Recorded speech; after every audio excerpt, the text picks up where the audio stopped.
Okay, so I'm just laying out my composition right now.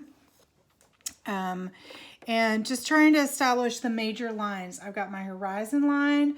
I've got this line in here. I've got this line for the other side of the road. This will be a fairly, my color, I've got two colors on my brush. So I'm going to try and get that played down and really stick with the one. I've got a little bit too much of the, I've got mixed in some umber. I don't have the same umber that you guys have. And so I'm trying to kind of work with that a little bit. I've got my watered down color going here. Once again, my brush has got too much of two different colors happening on it, so I kind of need to clean it. But that phthalo, you can see how much phthalo I have on there. And I've mixed phthalo and the burnt umber to try and get just a baseline kind of color happening, and establishing both some of these shadows. Right now, notice how thin I'm painting as I'm trying to figure out my position of things. I think this really needs to come down just a little bit more. This one needs to come down a little bit more. But at this stage, you know, you don't really, don't stress out about everything being perfect.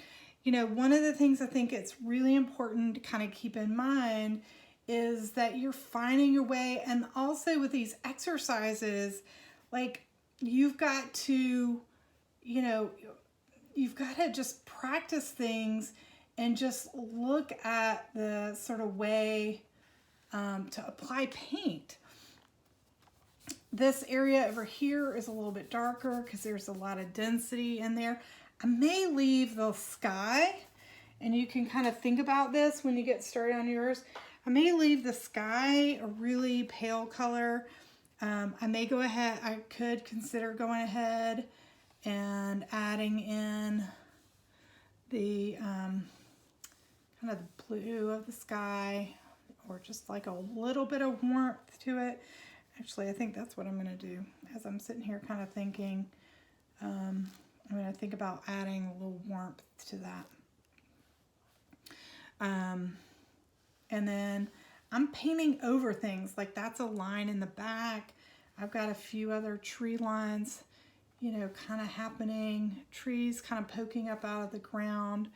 I may or may not even include my fence over there. That may be something I just leave out and just kind of, you know, I know it seems really important. That's, you know, kind of roughly where those fence posts are. They're kind of working in there. You know, they kind of thread in there. Maybe they are kind of interesting. And that kind of establishes them in relation to this back here.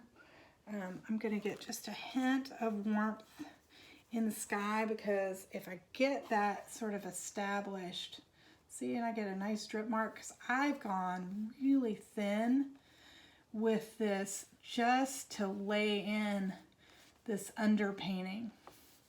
And I'm doing this super duper quickly in order just to show you how you establish, and I want to get my contrast of values happening in here.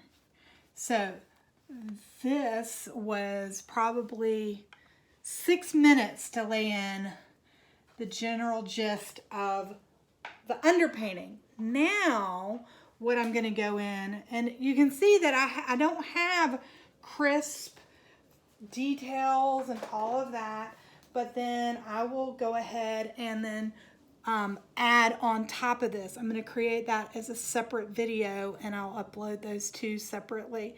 But this is really, there's paint all over.